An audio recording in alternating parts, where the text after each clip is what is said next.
మనకి short cuts కానీ లేకపోతే ఏమైనా మ్యాజిక్ థింగ్స్ కానీ ఏమి ఉండవు. సో ఏదైనా కూడా కష్టపడితేనే ఈ మన శరీరంలో వేరే చోట్ల కొవ్వు కరిగినట్టు ఈ బెల్లీ ఫ్యాట్ కూడా కరుగుతుంది. కాకపోతే ఈ బెల్లీ ఫ్యాట్ మనం కామన్గా అనుకునే మిత్ ఏంటంటే అబ్డామినల్ ఎక్సర్సైజెస్ బాగా చేస్తే మనకి ఎక్కడ స్పెసిఫిక్గా ఇప్పుడు నడుము చుట్టూ ఉంది అంటే నడుము ఆర్ అబ్డామిన్కి సంబంధించిన ఎక్సర్సైజెస్ చేస్తే ఇది తొందరగా కరుగుతుంది అని అట్లా ఏమి ఉండదు.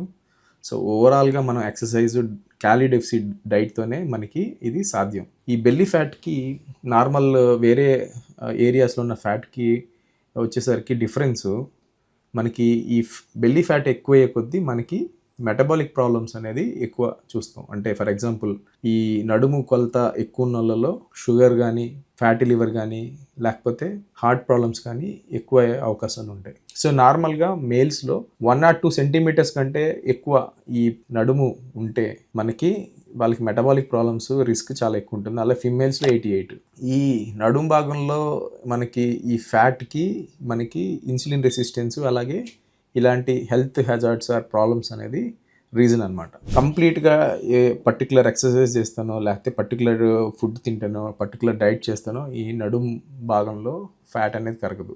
మనం ఏదైనా కూడా క్రమబద్ధీకరణగా ఒక మంచి ఎక్సర్సైజు, డైటు అలాగే నిద్ర ఈ 3 ప్రాపర్గా ఉండి స్ట్రెస్ తగ్గించుకుంటే ఆటోమేటిక్గా ఓవరాల్గా ఫ్యాట్ అలాగే నడుము చుట్టూ ఉండే ఫ్యాట్ కూడా